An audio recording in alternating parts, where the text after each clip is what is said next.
ensure that that happens. The Honourable Shepard Malash. Mr. Chairman, I want to just make a few brief comments on the bill, and really just got a couple of points to make.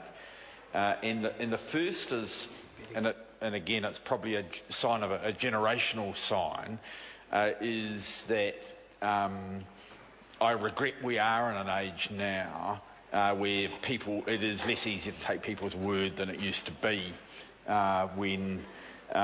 when I was younger, and when, especially in the financial markets, people's words were bonds. I think, as most members know, had some pretty extensive experience with a family share broking firm, and for the vast majority of that time, people's deals which were worth probably hundreds of thousands of pounds or hundreds of thousands of dollars were done on someone's word, and there wasn't even a handshake, down the phone, and I think it was a different age. Unfortunately, what we've seen over a period of time has been some changes where it is less easy to rely on people's word, and therefore there is a need for this sort of regulatory measure.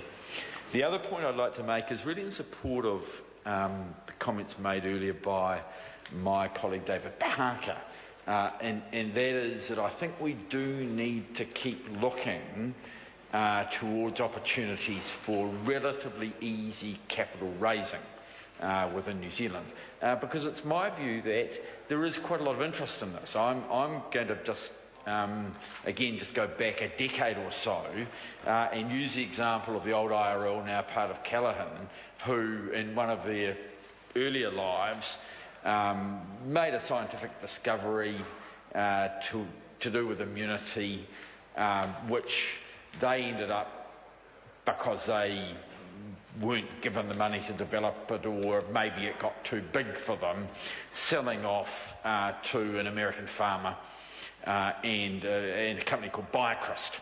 Now, a lot of the locals in the hut, and in particular in Wainuiomata, because as many people know, Wainuiomata has one of the highest proportions of scientists, of PhDs in the country, knew that this thing was a chance of being a seriously good investment.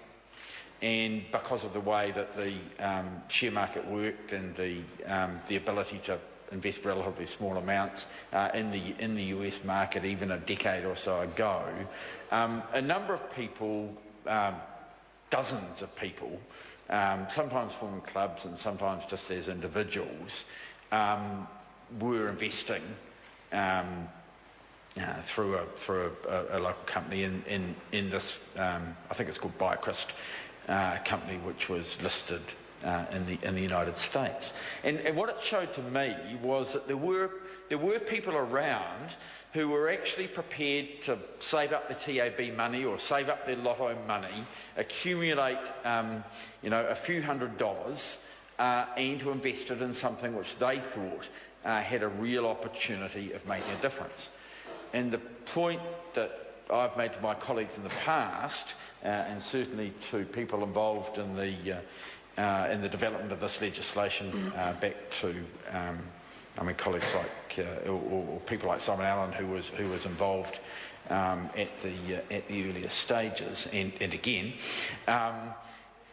the point that I made is that I think there is a place for much easier backing of Kiwi ideas than most of us give credit for.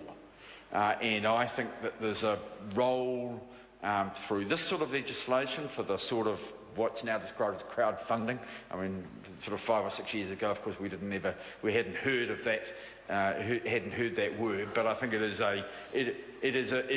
a good way of putting money together. But the other point that I would make is that we also have to look to our institutions in New Zealand to keep on providing information to the market. And I refer now in particular to the Superannuation Fund and the ACC, who, Mr. Chairman, do quite a lot of research into relatively small organisations. Mr. Chairman? Mr. Chairman. Honourable Trevor Mallard. And I think one of the faults that we have in our system is that a lot of people who could be investors, either as individuals or as syndicates or other groups or through other investment vehicles, do not get the information that is available within the system because somehow the superannuation fund or the ACC gets scared that they might be considered investment advisors by publishing the information that they have collated. And I think it's a question that we need to look at because my view is markets could be better informed, and we've got to make sure that can happen. Because if that happens, Mr. Chairman, people like the people of Wainuiomata who invested in BioChrist can in fact pick up the other good ideas that are developed in New Zealand. A lot of these ideas, of course, will have to go offshore because the funding involved just has to be massive. But my view is that the longer that you can hold them, the bigger the proportion of New Zealand investment, the better off as a country will be. We've seen it in Australia with their superannuation funds and the way that works. They are a lot wealthier as a result of being able to do investment in their own country, and now of course in our country, and as a people that's much wealthier as a result. I think we're poorer as a result of not having a financial system that works in an adequate manner. Members, we come to the votes. First, we have the Minister's amendments to SOP number 220 as set out on SOP number 337. The question is that the Minister's amendments be agreed to. Those of that opinion will say aye. To the contrary, no. The ayes have it. We now have the Minister's amendment set out on SOP number 220 as amended be agreed to. Those of that opinion will say aye. To the contrary, no. The ayes have it. The question now is that parts 1 to 9 is amended, schedules 1 to 5 is amended, and clause 1 and 2 as amended stand part. Those of that opinion will say aye. To the contrary, no. The ayes have it. I move... The Honourable Craig Force. I've been here a while now. I move supplementary order paper number 338 dividing the bill. The question is that the motion be agreed to. Those of that opinion will say aye. To the contrary, no. The ayes have it. I will report this bill with amendments and so divided.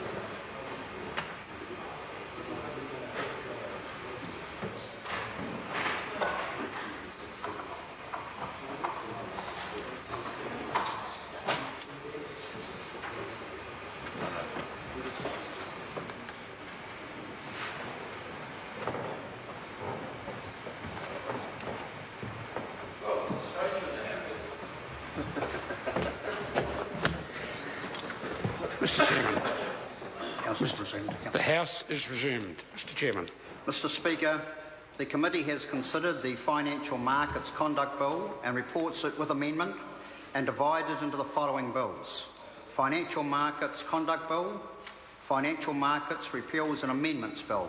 Mr. Speaker, I move that the report be adopted. The question is that the report be adopted. Those of that opinion will say aye. To the contrary, no. The ayes have it. The bills are set down for third reading forthwith. Mr. Speaker. Honourable Craig Foss. I move that the Financial Market